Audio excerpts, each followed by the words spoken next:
The question is, how can you capitalize on these moves, right? So you've got to understand a couple of things. Now, a key level, the way that a key level forms is that it can either be supply or it can be demand, right? It can be supply or it can be demand. So here, without even looking at the order flow, we can see a heavy wicks and there were aggressive buyers in this region, right? So these aggressive buyers have driven price down, right? This was an area of supply. So how does a supply form? So we see aggressive buyers hitting the ask, right? So we see a lot of blue delta, positive delta, right? We do not see these buyers being rewarded, and that's why we break below the level. So this key level over here, this top key level, held as supply.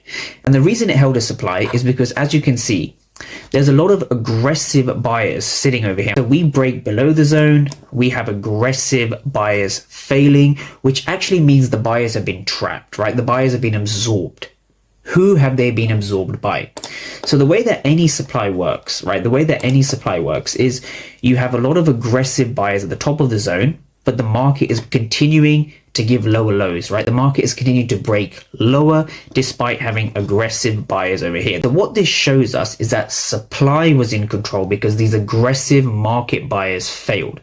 Sellers were in control. It was an area of supply. The aggressive buyers were absorbed. They were trapped. They were not rewarded. They didn't have follow through. Lots of ways to say, but a very simple way to understand this is that sellers enter the zone, aggressive buyers fail, passive sell limit orders are present, price drives down. This is a supply zone. Simple to understand.